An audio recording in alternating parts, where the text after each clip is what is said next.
जय हिंद बच्चों। तो हम लेकर आ चुके हैं आप लोगों के लिए एक नया चैप्टर जिसका नाम है सीक्वेंस एंड सीरीज। ठीक है, तो जैसा कि हमेशा की तरह मैं सबसे पहले बेसिक चीज़ें क्लियर कराऊंगा और ये बेसिक चीज़ें बहुत ज़्यादा इंपॉर्टेंट होने वाले हैं आगे आने वाले एक्सरसाइज को आपको बेहतरीन तरीके से समझ में आने के लिए। अच्छा, सबसे पहले नेम से स्टार्ट करते हैं चैप्टर का, सीक्वेंस और सीरीज। उसके बीच में एक और टर्म आएगा आपके पास, प्रोग्रेशन। इन तीनों वर्ड्स का, तीनों टर्म्स का जो मीनिंग है वो आपको समझ में आना चाहिए, तभी आगे जो चीज़ें आसानी से आप कर पाएंगे। सबसे पहले हम सीक्वेंस को समझेंगे।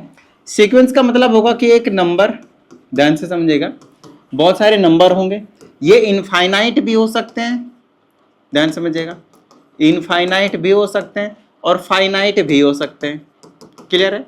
तो ये फाइनाइट और इनफाइनाइट दोनों हो सकते हैं। देखो, ये हम टर्म्स की बात करेंगे, एक सीक्वेंस में या फिर एक प्रोग्रेशन में या फिर एक सीरीज में, तीनों में जो नंबर ऑफ टर्म्स होंगे, मतलब बहुत सारे नंबर होंगे, कॉमा लगा लगा के पहला नंबर, दूसरा नंबर, तीसरा नंबर, चौथा नंबर, बहुत सारे नंबर, ग्रुप्स ऑफ नंबर बोल सकते हैं आप। बहुत सारे नंबरों का ग्रुप होगा जो अरेंज्ड होंगे, ध्यान समझिएगा, जो अरेंज्ड होंगे एक पर्टिकुलर पैटर्न पे, जो अरेंज्ड होंगे एक पर्टिकुलर पैटर्न पे। बताइए हाँ या नहीं? क्लियर है यहाँ तक? तो अगर वो एक पैटर्न को फॉलो कर रहा है तो हम उसे सीक्वेंस कहेंगे। फॉर एग्जाम्पल, ध्यान से समझिएगा, ध्यान से समझिएगा, मैं लिखता हूं यहाँ पे, जैसे कि मैंने लिखा 1, फिर लिखा 4, फिर लिखा 9, फिर लिखा 16, फिर लिखा मैंने 25, comma comma dot dot dot dot dot dot लगाया मैंने। तो ये जो चीज है वो आपको बताने के सीक्वेंस है या नहीं। Yes, it is a sequence. अब ये सीक्वेंस क्यों है, सबसे पहले हमें यही चीज समझना पड़ेगा भाई। तो सीक्वेंस ये इसलिए क्योंकि एक पैटर्न को फॉलो कर रहा है। क्या पैटर्न फॉलो कर रहा है? तो यहाँ पे आप देख पा रहे हैं 1 है, फिर 4 है, फिर 9 है। 1 किसका स्क्वायर है? 1 का स्क्वायर है, ये भी स्क्वायर नंबर है 2 का, ये 3 का स्क्वायर है, ये 4 का स्क्वायर है, 5 का स्क्वायर है, डॉटर डॉटर लगा दिया, मतलब इनफाइनाइट तक जा रहा है। और ये सभी के सभी जो परफेक्ट, ये कोई भी नेचुरल नंबर है उसका स्क्वायर नंबर से, नेचुरल नंबर की क्या है आपके पास? स्क्वायर नंबर से। समझ में आई इतनी बात? ठीक है। अच्छा, दूसरी चीज और भी एग्जांपल्स ले लेते हैं। पहले जैसे मैंने लिखा 1, 3, 5, 7, 9 डॉट डॉट डॉट डॉट लगा दिया मैंने। मैं कहीं पे रोक भी सकता हूँ तो फाइनाइट बन जाएगा, फाइनाइट सीक्वेंस बन जाएगा, और नहीं रोक रहा हूं तो इनफाइनाइट सीक्वेंस बन जाएगा भाई, कोई दिक्कत वाली बात नहीं है ना। अब ध्यान समझिएगा, यहाँ पे मैं देख पा रहा हूँ कि दो दो का गैप है। दूसरी चीज, ये ऑड नंबर का एक सीक्वेंस है या नहीं है? सिमिलरली मैं लिख सकता हूँ 2, 4, 6, 8 dot dot dot dot dot dot and so on. तो ये क्या आपके पास एक इवन नंबर, यहाँ पे अब आप 0 भी लगा सकते हो, इवन नंबर का क्या आपके पास एक सीक्वेंस है। देखो एपी वेपी अभी मतलब यहाँ पे पहले सीक्वेंस का मीनिंग समझने की कोशिश करना है, ठीक है ना? आ रही बात समझ में? अच्छा, अब आगे की बात करेंगे, और भी एग्जांपल ले लेते हैं। जैसे मैंने लिखा यहाँ पे 2, 3, 5, 7, 11, 13, 17 dot dot dot dot dot dot dot and so on. अब यहाँ पे क्या दिख रहा है आपको? ऑड नंबर दिख रहा है, इवन नंबर दिख रहा है? बताओ मुझे। ये सभी के सभी क्या आपके पास है? प्राइम नंबर से। ये सभी के सभी क्या है मेरे पास? प्राइम नंबर से। बोलो हाँ या नहीं? बताओ, ये चीज समझ में आ रही है? ये प्राइम नंबर से, ये भी एक पर्टिकुलर पैटर्न को फॉलो कर रहा है। ये मत देखना कि भाई गैप सेम होना चाहिए, पैटर्न मतलब कोई लॉजिक होना चाहिए उसमें, और लॉजिक आपको साफ साफ दिख रहा है, ध्यान समझिएगा। तो इसे हम सीक्वेंस बोलेंगे ही बोलेंगे, और कोई वो नहीं है। अरे बस समझ में, जैसे कि मैंने बोला 1 बोला, फिर मैंने 1/2 बोला, फिर मैंने 1/4 बोला, फिर मैंने 1/8 बोला, फिर 1/16 बोला, dot dot dot dot dot. तो क्या ये नहीं है भाई? ये भी है। हर एक नंबर अगले हर एक 2 से डिवाइड होता जा रहा है, चीजों को समझना है भाई। तो ये भी क्या आपके पास एक सीक्वेंस है।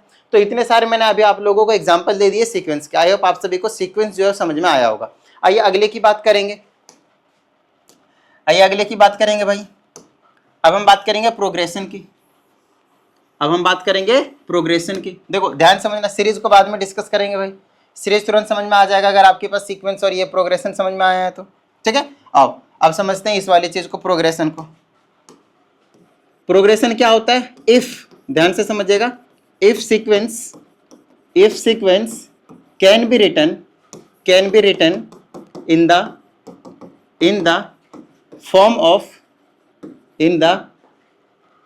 of general term.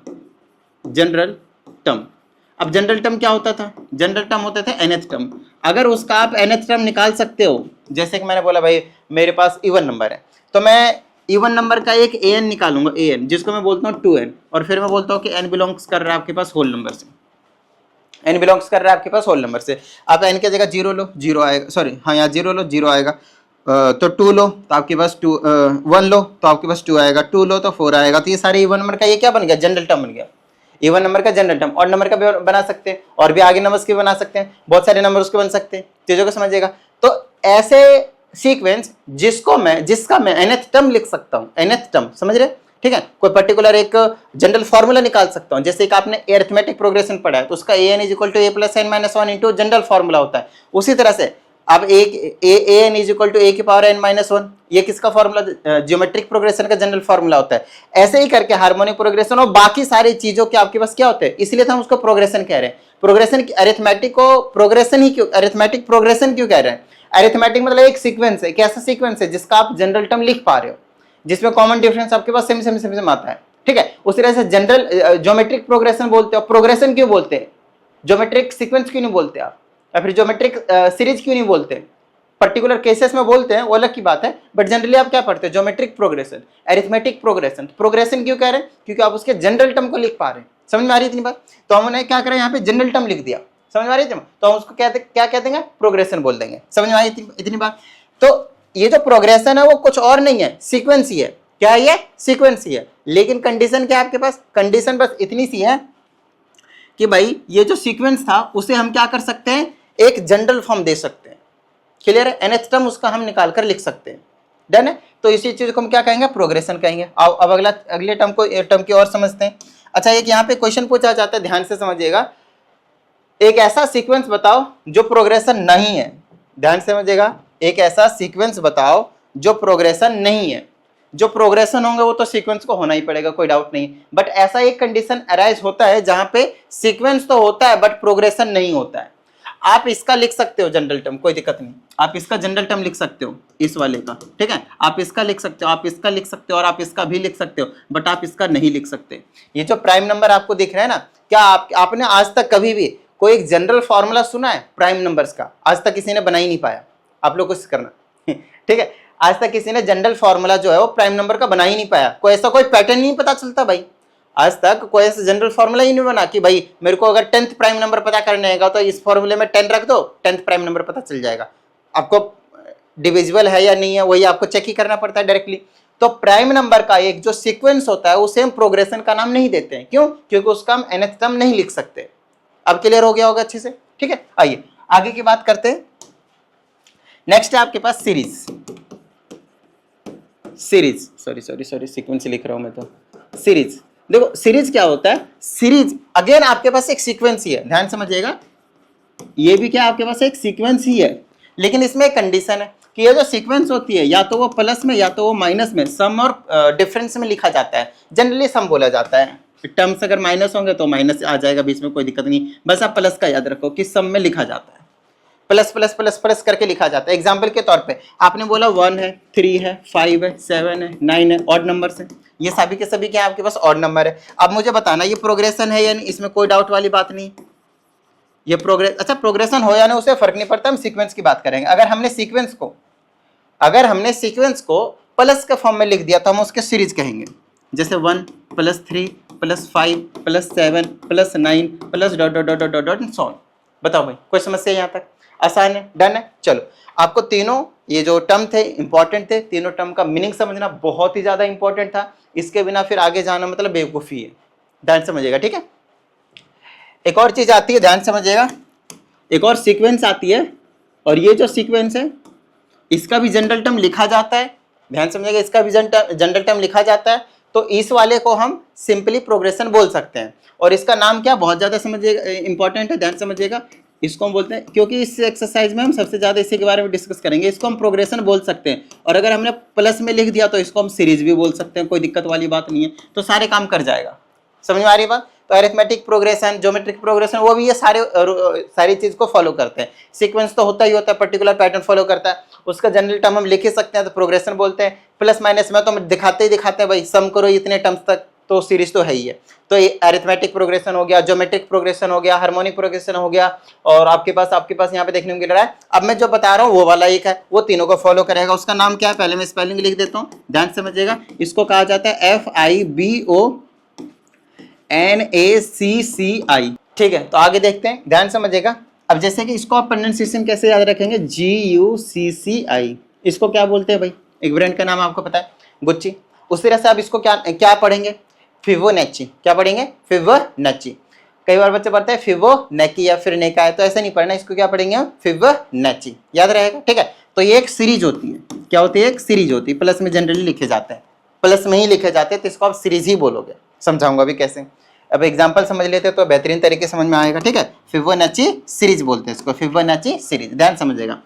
सबसे पहले 1 लिखिए, फिर 1 के बाद 1 लिखिए, फिर 1 1 2 लिखिए, फिर 1 2 3 लिखिए, 3 2 5 लिखिए, 5 3 8 लिखिए, 8 5 13 लिखिए, 13 8 21 लिखिए, 21 13 34 लिखिए। भाई ये तो चलता ही रहेगा, इनफाइनाइट तक जाने वाले ये वाली सीरीज, ठीक है। अच्छा, इसको प्लस में लिखा जाता है इसलिए हम इसको सीरीज कहते हैं। अभी मैंने बस इसको एक सीक्वेंस लिखा है। अभी क्या बनाया मैंने, इसको एक सीक्वेंस बनाया। ये आपके पास एक सीक्वेंस है। इसी चीज को अगर मेरे को सीरीज बनाने का रहेगा तो मैं क्या बोलूंगा, 1 + 1 + 2 + 3 + 5 + 8 + 13 + 21 + 34। बोलो हाँ या नहीं, क्लियर है। तो इस चीज को हम क्या बोल देंगे, सीरीज बोल देंगे। डन है, ठीक है। अब आगे ध्यान समझिएगा, ये तो क्लियर हो गई, ये प्रोग्रेशन है। क्यों, क्योंकि हमने इसका जनरल फॉर्म अभी बताया नहीं मैंने आप लोगों को, इसको हम यहाँ पे लिख देते हैं जनरल फॉर्म। इसका जनरल फॉर्म आप इस तरीके से लिख सकते हैं, an-2 और n की वैल्यू आप ग्रेटर देन 2 यहाँ पे रख देंगे, ठीक है। तो ये इसका जनरल फॉर्म हो जाएगा। समझाता हूँ कैसे और किस तरीके से, ठीक है। और भी कई तरीके से हम इसको डिफाइन करके अभी हम आपको पढ़ाएंगे इस एक्सरसाइज में, बट एक जनरल तरीका को समझ लेते हैं। और ये वाला पैटर्न पहले समझा देता हूँ, ध्यान समझिएगा। पिछले 2 टर्म को ऐड करते हैं तो अगला टर्म जो आता है उसे भी वही वाले टर्म, अगला वाला जो टर्म है वो हमें पता चल जाता है इसके फिबोनाची सीरीज का। समझाता हूँ कैसे। ये 1 है, इससे पहले कोई टर्म है क्या, नथिंग, तो नथिंग + 1 कितना हुआ, 1। आई बात समझ में। अच्छा, अब ध्यान समझिएगा, 1 से शुरू करते हैं। तो अब 1 और 1 इन दोनों टर्म को ऐड करेंगे तो इसका अगला टर्म क्या आएगा, 2 आएगा। समझ रहे हो, ठीक है। अब इन दोनों टर्म को ऐड करेंगे तो क्या आएगा, ये 3 आएगा। फिर ये दोनों टर्म को ऐड करेंगे तो क्या आएगा, 5 आएगा। फिर इन दोनों टर्म को ऐड करेंगे कितना आएगा, 8 आएगा। इन दोनों टर्म को ऐड करेंगे 13 आएगा। इन दोनों टर्म को ऐड करेंगे 21 आएगा। इन दोनों टर्म को ऐड करेंगे 34 आएगा। तो समझ रहे चीजों को, पैटर्न को समझ रहे आप। तो ये पैटर्न आपको समझना पड़ेगा, इसी चीज को बोलते हैं फिबोनाची सीरीज। क्लियर है। अच्छा सर, तो यार इसका क्या मतलब था, समझाता हूँ इसका क्या मतलब है। जो यहाँ करा है ना, ये जो सीरीज आपको लिखकर दिखाया मैंने, बस वही चीज है यहाँ और कुछ और नहीं है। ध्यान से समझाता हूँ। देखो भाई, n की वैल्यू ग्रेटर देन 2 की कंडीशन ली है हमने, तो n की वैल्यू ग्रेटर देन 2 का मतलब क्या है, आप 3 ले सकते हो, 4 ले सकते हो, नेचुरल नंबर्स होते हैं यहाँ पे, ठीक है। तो यहाँ पे मैंने 3 ले लिया, तो a3 कितनी आएगी, 3 - 2 a2 आएगा, प्लस यहाँ पे an - 2 मतलब 3 लेंगे, 3 - 1 1 आएगा। देखो थर्ड टर्म आपने निकाला, तो थर्ड टर्म कैसे निकालता है आप मुझे बताओ। थर्ड टर्म निकालता है फर्स्ट और सेकंड टर्म को ऐड करके, पहला दूसरा तीसरा। थर्ड टर्म ये है और ये पहला वाला है और ये दूसरा वाला, पहला दूसरा को ऐड करेंगे तो थर्ड टर्म आएगा। बोलो हाँ या नहीं। कहीं से भी आप स्टार्ट करोगे, मान लो ये थर्ड टर्म मान लेते हैं, अरे भाई मान लेते हैं ये वाला हम थर्ड टर्म मान लेते हैं, तो इससे पहला वाला ये होगा, ये a2 होगा, ये a1 होगा। a1 और a2 को ऐड कर दो, a1 और a2 8 5 13, तो थर्ड टर्म आएगा। बोलो हाँ या नहीं। तो इसको हम क्या बोलते हैं, जनरल फॉर्म में लिख सकते हैं, इसलिए हम इसको फिबोनाची प्रोग्रेशन भी कह देते हैं। सीरीज तो है ही है प्लस में लिखने के बाद, और सीक्वेंस तो आपको पैटर्न पता चल ही रहा है क्या हो रहा है। समझ में आ रही है इतनी बात, डन है। तो ये फिबोनाची सीरीज जो है आपको समझ में आ जाना चाहिए, बहुत ज्यादा इंपॉर्टेंट है। इसी के बेस में हमें इस एक्सरसाइज के साथ जो है वो डील करना है, बस और कुछ नहीं। तो बेसिक चीजें अभी तक मैंने आप लोगों को जो भी बताना था वो मैं बता चुका हूँ, इससे ज्यादा अभी हम यहाँ पे डील नहीं करेंगे। एरिथमेटिक प्रोग्रेशन आएगा, हम आगे की बात करेंगे। ज्योमेट्रिक प्रोग्रेशन आएगा, हम आगे बात करेंगे। एरिथमेटिक मीन आएगा, ज्योमेट्रिक मीन आएगा, ये सभी टॉपिक हम आगे चल के डिस्कस करेंगे। फिलहाल अभी के लिए आप लोगों के लिए ये जो 3 टर्म्स मैंने आप लोगों को करवाए हैं, वो चीज आप लोगों को बेहतरीन तरीके से समझ में आ जाना चाहिए, और कुछ नहीं, ठीक है। अब आ जाओ इस पे, एग्जाम्पल पे आते हैं। जब तक आप लोगों को एग्जाम्पल नहीं पता चलेगा कोई फायदा नहीं भाई, ध्यान समझिएगा। जैसे एग्जाम्पल कह रहा हूँ, ये आपके पास एक्सरसाइज ही है 10.1 सीक्वेंस एंड सीरीज। ये क्या हो रहा है भाई, मुझे ऐसा क्यों लग रहा है कि आप लोगों को बेहतरीन तरीके से दिख नहीं रहा है ना। 1 मिनट, तो अभी इतना तो दिख रहा है कि आप लोगों को दिख जाएगा। आगे से मैं ये ग्रीन जो स्ट्रिप है उसे मैं हटा दूंगा। फिलहाल अभी समझ लीजिए, मैं वैसे भी क्वेश्चन पढ़ूंगा लिखूंगा भी समझ में आ जाएगा। कहता है कि एक एग्जांपल बताइए सीक्वेंस का जो कि प्रोग्रेशन नहीं है। अभी मैंने आप लोगों को बताया था प्राइम नंबर का सीक्वेंस, याद आया, 2 3 2 3 5 7 11 13 17 23 19 भी है। समझ में आ रही है इतनी बात, 19 23 dot dot dot dot dot. तो ये एक ऐसा सीक्वेंस है जो कि सीरीज प्रोग्रेशन नहीं है, क्योंकि इसका nth टर्म नहीं लिखा जा सकता। बताया था, अभी सारी चीज एक्सप्लेन किया था, क्या होता है सीक्वेंस, क्या होता है आपके पास प्रोग्रेशन, क्या होता है आपके पास अरिथमेटिक या सीरीज। आ रही बात समझ में। चलो अगले क्वेश्चन की ओर बढ़ते हैं। आसान आसान से छोटे छोटे से क्वेश्चन है, ध्यान से समझिएगा। इसमें हमसे कहा जाता है, ए भाई कौन सा पेन यूज करो, इसलिए ये वाला कलर चेंज करना ही पड़ेगा। कहा जाता है कि if A sequence is given by this, ये जो अंडरस्कोर लगा इसका मतलब वो सबस्क्रिप्ट में, तो A1 दिया हुआ है, कितना दिया हुआ है 2 है, ठीक है। फिर यहाँ पे A2 भी दिया हुआ है, क्या है 3 प्लस A1 है, ठीक है। फिर आपके पास AN भी दिया हुआ है, AN वो आपके पास है, AN है आपके पास 2A, फिर यहाँ पे आपके 2 AN माइनस 1, फिर माइनस का 1 है, ऐसा है। और n की वैल्यू कंडीशन जो है वो ग्रेटर देन 2 की दिया हुआ है, तो हमसे कहा जाता है कि write the corresponding series up to 4 terms. Series बोला है, यहाँ पे बच्चे गलती करते हैं, वो टर्म्स निकाल लेते हैं, सीक्वेंस पता कर लेते हैं, सब कुछ लिख देते हैं आंसर में, बट प्लस लगाना भूल जाते हैं, और जैसे प्लस लगाना आप भूल गए नंबर गियो। समझ में आ रही इतनी बात? तो हम नहीं चाहते कि भाई हमारे नंबर किसी भी तरीके से जाए, तो उसके लिए आपको क्या करना पड़ेगा, बिल्कुल सचेत रहना पड़ेगा कि क्या क्वेश्चन में पूछा है उस पर पर्टिकुलरली आपको ध्यान करके क्वेश्चन को करना है। देखो A1 की वैल्यू हमें पहले से ही पता है, A1 की वैल्यू हमें पहले से ही पता है, A2 की वैल्यू ये है, तो क्या मैं A2 यहाँ से निकाल सकता हूँ, बोलो हाँ या नहीं। तो A1 की जगह क्या रख दूंगा 2, यहाँ पे 2 रख दो, ठीक है, यहाँ पे 2 रखो, तो जो A2 हो जाएगा वो हो जाएगा 3 + 2, A2 हो गया 5। देखो आपको A1 2 पता है और A2 आपके पास 5 पता है। ये वाली आप जनरल टर्म तभी यूज कर सकते हो जब आपके पास n की वैल्यू क्या होती है, ग्रेटर देन 2, मतलब थर्ड टर्म से यहाँ पे मिलेगा भाई। तो हमारे पास जो थर्ड टर्म आएगी, मतलब n की जगह 3 पुट करो, तो 3 = 2 मल्टीप्लाई a, यहाँ पे 3 - 1 तो 2 हो जाएगा, फिर ये माइनस का 1। आ रही बात समझ में? तो A3 = 2 मल्टीप्लाई A2 की वैल्यू आपको पहले से ही पता होगी, हर बार ऐसा ही होगा, तो यहाँ पे 5 रखेंगे -1, 5 दूनी 10 में से -1 9, तो ये थर्ड टर्म पता चल गया। क्या हम यहाँ से फोर्थ टर्म निकाल सकते हैं भाई? बिल्कुल निकाल सकते हैं, तो आओ फोर्थ टर्म निकालते हैं। 4 रख दिया इसमें यहाँ पे, तो यहाँ पे 4 रखेंगे तो 3 आ जाएगा, तो 2 × A3 हो जाएगा, और फिर -1 करना है, तो 2 × A3 आप पहले निकाल चुके हो, जो निकाल चुके हो ना पीछे से बार बार आप यूज करोगे, इस चीज का थोड़ा सा प्रॉपर ध्यान रखना है आपको, ठीक है।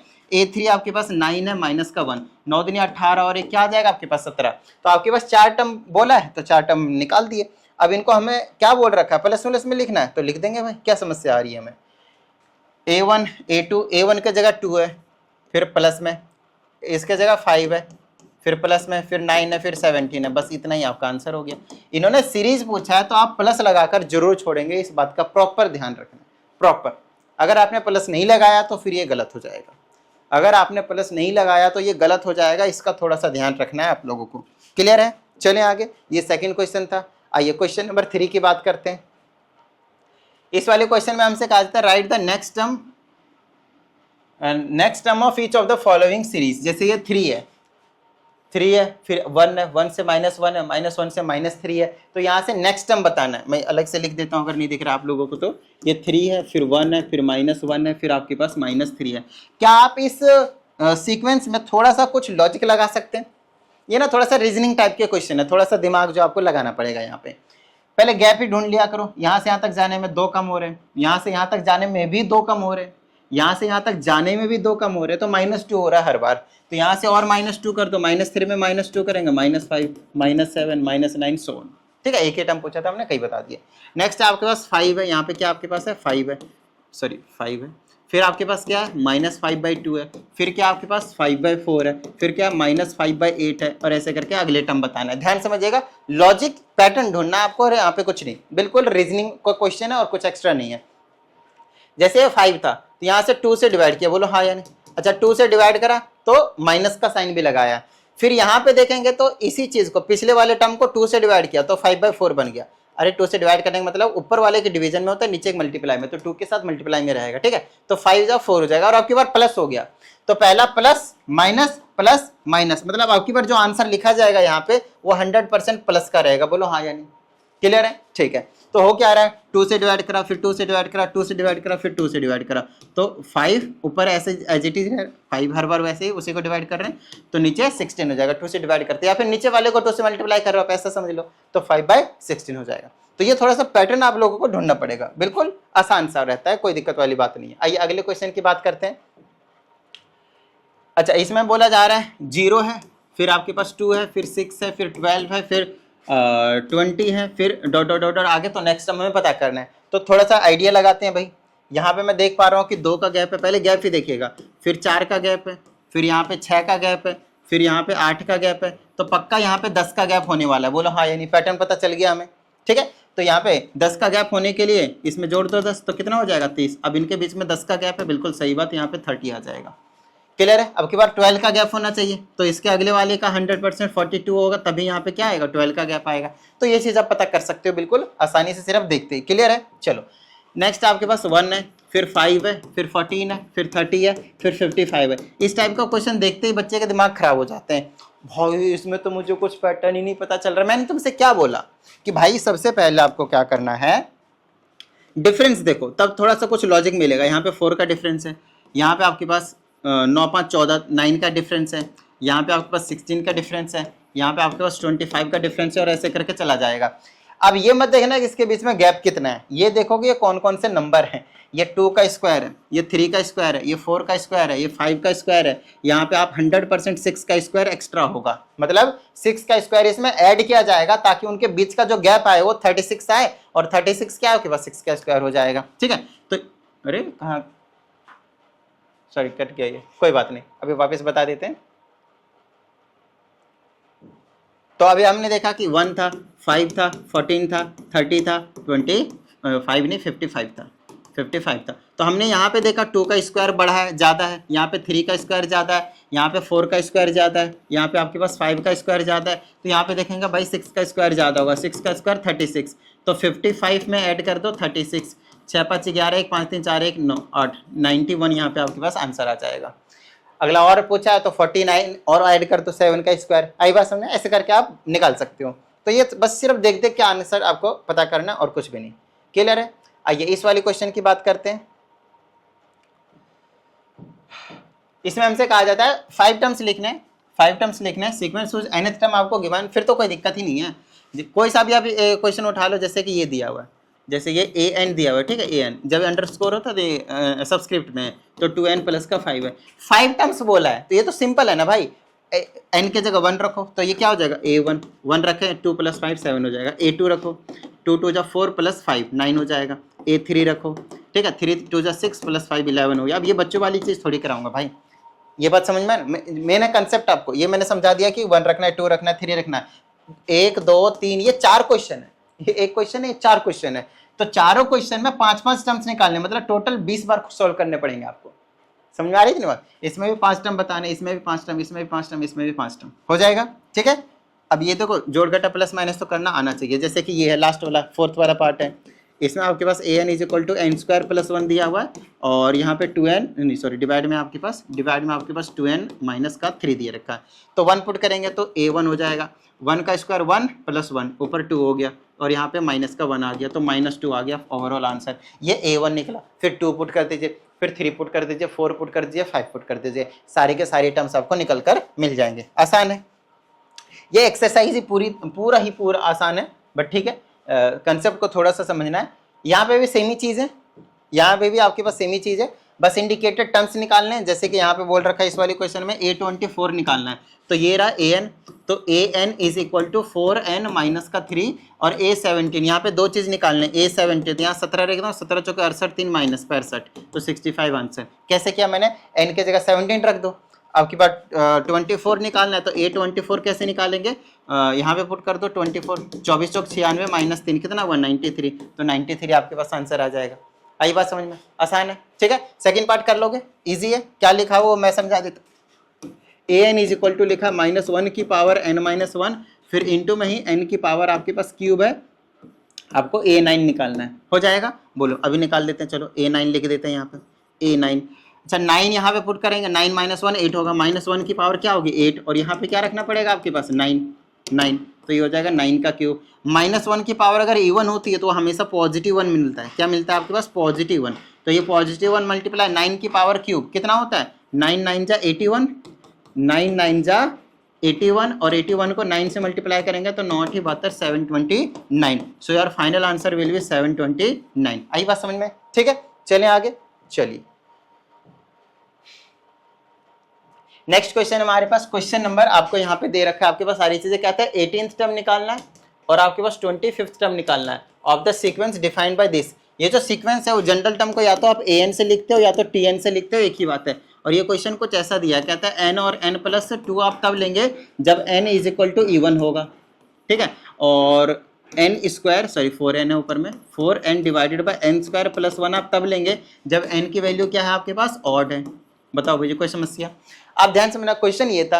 अब देखो यहाँ पे आपको 25th टर्म और 18th टर्म ये दोनों टर्म निकालने हैं, तो पहले 18th टर्म की बात करें, टर्म नंबर 18, तो मतलब n की जगह 18 रखना है, तो 18 जो है वो n है और n की वैल्यू क्या है यहाँ पे इवन है। अच्छा इवन है तो ये वाला फंक्शन चूज करना है, इस पे नहीं पुट करना, कहीं पता चला आप दोनों में पुट करके निकाल रहे हो, गलत जवाब। सिर्फ इसमें पुट करना है क्योंकि कंडीशन दिया है कि आपको ये वाला फंक्शन तब यूज करना है, ये वाली चीज तब लेनी है बेसिकली जनरल टर्म, जब आपके पास n की वैल्यू क्या इवन नंबर हो, ठीक है। चलो तो 18 यहाँ पे पुट कर देंगे और 18 प्लस 2 20 हो जाएगा, 18 प्लस 2 20 हो जाएगा, 18 दूनी 36, 360 आपका आंसर हो गया। दूसरी चीज बोला 25 है, तो टर्म नंबर 25 ऑड नंबर है, ऑड नंबर है तो ये वाला चीज यूज करनी पड़ेगी भाई। तो यहाँ पे बोल दूंगा 4 मल्टीप्लाई 25 डिवाइडेड बाय 25 का स्क्वायर 625 प्लस 1 626 काटापीटी करो मौज लो। बताओ भाई कोई समस्या इतनी, यहाँ तक कोई समस्या? इजी है। चलो आगे, question number 7 is done. Now question number 8, यहाँ पे भी कॉरेस्पॉन्डिंग टर्म्स ही है, ऊपर वाले ही चीज निकालने हैं, तो कोई बड़ी चीज नहीं है भाई। a1 की वैल्यू दे रखी है हमारे पास 1 है, an की वैल्यू दे रखी है an-1 नीचे और प्लस का 2 ऐसे लिखा, और कंडीशन है n इज ग्रेटर देन और equal to, easy super easy. n की वैल्यू इक्वल टू 2 लिखा तो मैं 2 ले सकता हूँ, तो यहाँ पे 2 ले लो, तो ये आ जाएगा a2 इज इक्वल टू, यहाँ 2 - 1 1 हो जाएगा, तो a1 और प्लस का 2। a1 की वैल्यू आपको पहले से पता है, यहाँ पे सब्सटीट्यूट करोगे तभी a2 मिलेगा, यहाँ पे 1 रखें प्लस 2 3 मिला। अब जैसे a3 निकालोगे तो उसमें a2 की वैल्यू यूज होगी, a4 निकालोगे तो a3 की वैल्यू यूज होगी, a5 निकालोगे तो a4 की वैल्यू यूज होगी। ऐसे करके ये 3 क्वेश्चन है आपके पास, ये तीनों क्वेश्चन आपको करने हैं। क्लियर है? अंडरस्कोर का मतलब सबस्क्रिप्ट में लिखा हुआ है, ठीक है। अब क्वेश्चन नंबर 9 की बात करते हैं। ये इंपॉर्टेंट क्वेश्चन है, इस क्वेश्चन से आपको एक नई कंसेप्ट पता, नया कंसेप्ट जो है पता चलने वाला है, तो ये इंपॉर्टेंट में कंसिडर कर लीजिए इसको फटाफट, ठीक है। इंपॉर्टेंट में कंसिडर कर लीजिए जल्दी से। 74, 28, 52, 56, 69। अगर किसी भी स्टूडेंट को कुछ डाउट आता है इसमें भेजिए, सभी बच्चों को उसका जो वीडियो सॉल्यूशन है वो आपको लोगों को मिल जाएगा। और किसी भी स्टूडेंट को पर्सनल ऑनलाइन क्लास की रिक्वायरमेंट हो तो इसी नंबर पर इंक्वायरी कर सकता है। चलिए आगे की बात करेंगे सीधा। कहता है सम ऑफ n टर्म्स, मतलब Sn दिया हुआ है आपके पास, Sn is equal to 2n की पावर 2 प्लस 3n दिया हुआ है। अब इसमें हमसे कहा जाता है n जो है वो नेचुरल नंबर से बिलोंग कर रहा है, n जो है वो आपके पास वो कैपिटल N से बिलोंग कर रहा है। फिर हमसे कहा जाता है फाइंड फर्स्ट 4 टर्म्स, 4 टर्म्स निकालने, मतलब a1 a2 a3 a4 निकालना। अच्छा आप मुझे एक छोटी सी चीज बताना, ध्यान से समझना, जब तक आपको an, जिसको हम tn भी कहते हैं, एक ही बात है जनरल टर्म, जब तक आपको जनरल टर्म ना पता हो आप नंबर ऑफ टर्म्स नहीं बता सकते, नंबर ऑफ टर्म्स मतलब सारे टर्म्स नहीं निकाल सकते। तो आप सबसे पहले आपका काम रहेगा कि आप जनरल टर्म निकालो, लेकिन यहाँ पे आपको जनरल टर्म नहीं दिया हुआ है। क्या दिया हुआ आपके पास? सम टर्म्स दिया हुआ है ना, सम का जनरल टर्म दिया हुआ है। तो सम वाला नहीं चाहिए अपने को, जनरल टर्म चाहिए, नॉर्मल चाहिए, nth टर्म चाहिए बेसिकली। तो उसके लिए आपका टारगेट जो रहेगा वो क्या रहेगा? nth टर्म निकालने का। आप लोगों को बता दूं, कुछ भी Sn दिया हो उसका जो जनरल टर्म निकालने का फॉर्मूला होता है, जिसे आप an बोलते हो या फिर आप tn बोल लो, कोई दिक्कत वाली बात नहीं, एक ही बात है। वो होता है Sn में से माइनस कर दो Sn का सेंस जस्ट पहली वाली टर्म, आपको an का जो जनरल टर्म है वो आपको देखने को मिल जाएगा। तो an हो गया या फिर tn हो गया, तो Sn क्या है आपके पास? यही चीज पूरी है, देखो Sn, तो ये हो जाएगा 2n की स्क्वायर प्लस 3n, ठीक है। माइनस कर दो इसमें n-1, तो n के जगह सब कुछ ऐसे ही रखो, और यहाँ पे 2 ब्रैकेट में n के जगह n-1 का होल स्क्वायर हो जाएगा, प्लस में 3 ब्रैकेट में n-1 हो जाएगा। आपको क्या करना है, इसमें n को रिप्लेस कर देना है n-1 से, पहले तो n ही था, अब पर n-1 है। अब हमें इसको थोड़ा सा सॉल्व करते हैं। यहाँ पे इसका n-1 का होल स्क्वायर लिख दो और 2 से मल्टीप्लाई भी कर दो, ठीक है। खोल लेते हैं यहाँ पे डायरेक्टली, तो 2 से मल्टीप्लाई करेंगे तो a square plus b square minus 2a भी करेंगे तो माइनस का 4n हो जाएगा, बोलो हाँ या नहीं, ठीक है। और 3 से मल्टीप्लाई कर देंगे तो 3n माइनस 3 हो जाएगा, 3n माइनस का 3 हो जाएगा। खोल लीजिएगा इसको, समझ में आ जाएगा। माइनस साइन से सबको चेंज कर दो, या फिर इसको प्लस माइनस करूंगा तो माइनस n हो जाएगा, इन दोनों को माइनस n हो गया।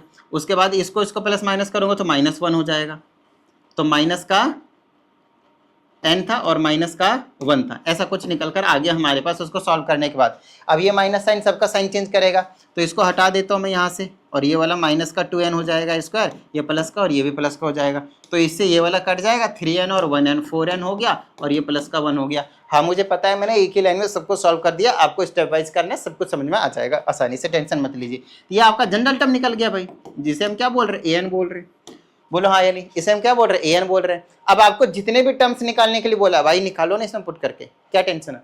देखो अपने को क्या निकालने को बोला है, 20th टर्म, और कुछ बोला, अच्छा फर्स्ट 4 टर्म्स भी बोल रखा है, तो पहले a1 पुट करूंगा, 1 पुट करेंगे क्या आएगा, 4 1 जा 4 प्लस 1 5 आया, 2 पुट करेंगे 4 2 जा 1 9 आया, 3 पुट करेंगे 13 आएगा, 4 पुट करेंगे 17 आएगा, 5 पुट करेंगे 21 आएगा। वैसे भी पता चल गया 4 का गैप है, ये अरिथमेटिक प्रोग्रेशन है। खैर अभी हम अरिथमेटिक प्रोग्रेशन से रिलेटेड कोई भी बात नहीं कर रहे हैं, ठीक है। चलिए अब बोला 20th टर्म निकालना है, तो 20th टर्म कितना आएगा बताना जरा, a20 is equal to n की जगह 20 देखो, 20 चौके 80 प्लस 1 81, a20 इज 81 आंसर। बोलो हाँ या नहीं, कोई समस्या भाई, आसान है। चलें आगे, आओ क्वेश्चन नंबर हम 10 की बात करेंगे, ध्यान समझिएगा इसको थोड़ा सा। कहा जाता है first term of A sequence is 1, तो मतलब a1 दिया हुआ आपको 1। दूसरी चीज कहता है the n plus 1th term is obtained by adding n plus 1 to the nth term. इसको, इस लाइन को समझना ज्यादा जरूरी है। कहा जाता है हमसे कि जो n प्लस 1th टर्म है, मतलब n प्लस 1 जैसे nth टर्म बोलते हैं तो an होता है, तो n प्लस 1th टर्म बोलेंगे तो an प्लस 1 हो जाएगा। वो कैसे मिल रहा है, obtained by adding n plus 1, यहाँ पे n प्लस 1 नहीं बोला है, सिर्फ n प्लस 1 बोला, n plus 1 plus nth term, और nth टर्म क्या होता है, an होता है, तो ऐसा निकलेगा। और n आपके पास नेचुरल नंबर है, तो ये आपके पास दे दिया। कहता है find the 6th term of this sequence, 6th term निकालना है अपने को। तो 6th टर्म आप यहाँ से डायरेक्टली नहीं निकाल सकते, सबसे पहली चीज तो ये ध्यान में डाल लीजिए इस चीज को, आप डायरेक्टली यहाँ से 6th टर्म जो है वो नहीं निकाल सकते। क्या निकालना पड़ेगा, पहले 6th टर्म निकालने जाएंगे, कोई बात नहीं, ध्यान समझते हैं, चलो निकालने की कोशिश करते हैं। अच्छा अगर आपने यहाँ पे 6th टर्म निकालने की कोशिश करी तो n की वैल्यू कितनी लेनी पड़ेगी मालूम है, 4 लेनी पड़ेगी। बोलो हाँ या नहीं, हाँ सर। तो यहाँ पे मैंने 4 लिया, तो 4 प्लस 1 5 हो जाएगा, 4 अरे यार 5 लेना पड़ेगा, सॉरी। तो 5 प्लस 1 कितना हो जाएगा भाई 6, क्योंकि हमें 6th टर्म निकालना है। देखो n की जगह अगर आपने 5 लिया तो 5 प्लस 1 6, तो a6 ही तो निकालना है 6th टर्म, ठीक है। तो यहाँ पे n की जगह कितना रखूंगा, 5 प्लस 1 प्लस a5, यहाँ पे क्या रखना पड़ेगा a5, तो a6 कैसे निकलेगा, a5 प्लस 5 प्लस 1 6। बोलो हाँ या नहीं, क्या आपको a5 पता है, नहीं पता भाई। अच्छा पहले a5 निकालना पड़ेगा। अच्छा a5 निकालने के लिए आपको a4 की रिक्वायरमेंट होगी, और a4 निकालने के लिए आपको a3 की रिक्वायरमेंट होगी, a3 निकालने के लिए a2 की रिक्वायरमेंट होगी, और a2 निकालने के लिए a1 की रिक्वायरमेंट होगी, जो कि इन्होंने फुलफिल कर रखी है। तो पहले आप a2 से शुरुआत करो, तब जाकर आप वहां पे डायरेक्टली पहुंच पाओगे, समझ रहे हो। तो आप a2 निकालो, n की वैल्यू आप 1 ले लो, n की वैल्यू 1 लोगे ना तो 1 प्लस 1 तभी a2 निकलेगा, तो 1 प्लस 1, और यहाँ पे मैं a1 रखूंगा, n की जगह 1 लिया ना, तो a1 की वैल्यू कितनी 1 है, तो यहाँ 1, तो कितनी आई है 3 आई। अब a3 निकालना चाहता हूँ तो n की जगह 2 लेनी पड़ेगी आपको, समझ रहे हो, 2 प्लस 1 3 हो जाएगी। यहाँ पे 2 लिया हमने n की जगह, 2 प्लस ये वाला आपके पास 1 है, प्लस में an क्या है हमारे पास an। अच्छा अभी हमने क्या लिया था n की वैल्यू 2, तो a2 हो जाएगा। बोलो हाँ या नहीं। अच्छा a2 आपने निकाला ना, इसलिए तो कह रहा हूँ बार बार यूज होगा, a2 की जगह क्या रख दो 3 रख दो, तो 2 1 3 3 और 3 कितना हो गया 6 आ गया। चलो अगले की बात करेंगे, n की वैल्यू 3 लोगे ना, n की वैल्यू 3 यहाँ पे, तो 3 प्लस 1 4th टर्म पता चल जाएगा, आई बात समझ में। तो हमें 4th टर्म निकालना पड़ेगा, तो हमने n की वैल्यू 3 लिया है, तो यहाँ पे पुट करो 3 प्लस 1 डायरेक्टली 4 लिख दो, प्लस यहाँ a3 हो गया। बोलो हाँ या नहीं, n की जगह 3 रखा, तो 3 a3 हमने 6 निकाल रखा है, यहाँ 6 और ये हो गया 10। तो थोड़ा सा दिमाग खोल लीजिए, n की वैल्यू क्या ले लिया हमने 4, तो 4 लेते ही ये क्या हो जाएगा a5 हो जाएगा। बोलो हाँ या नहीं। अच्छा a5 हुआ तो n की जगह हमने 4 लिया, तो 4 प्लस 1 प्लस a4 हमने निकाल लिया 10, तो यहाँ 10 रखो, 10 4 14, 10 1 5 और 10 15 हो गया। a5 की वैल्यू क्या आई 15 आई। बोलो हाँ या नहीं। अब a6 निकालेंगे तो बता दिया कैसे निकाला, इसके जगह 15 रखो, 15 प्लस 1 कितना हुआ 21। सो फाइनली जो a6 निकालने के लिए बोला था वो 21 निकल कर आएगा। तो जो निकाला है वो आपके पास डायरेक्टली नहीं हो रहा है, ध्यान समझिए, वो आपके पास डायरेक्टली नहीं हो रहा है। आपने अभी ये स्टार्टिंग के कुछ टर्म्स निकाले ना, देखो भाई ये 3 है, फिर ये 6 है, फिर उससे पहले 1 था 1 3 6, 1 था, फिर 3 था, फिर 6 था, फिर आपके पास 15 है, फिर आपके पास 21 है। ऐसे करके ये सीरीज जो आपके पास चलती जा रही है। क्या इतनी बात समझ में आई? डन है, समझ में आ रहा है? तो ये वाली जो चीज़ है आपको समझा दिया मैंने, और यहाँ पे मेरे हिसाब से देख लेता हूँ मैं, हाँ खत्म। एक्सरसाइज जो 10.1 है वो आपके पास कंप्लीट हो जाता है। तो उम्मीद करते हैं इस वीडियो के सभी चीज़ें आप लोगों को समझ में आ गए होंगे। प्रैक्टिस करना नहीं भूलना है, प्रैक्टिस करते रहिएगा। मिलते हैं अगली वीडियो में। जय हिंद।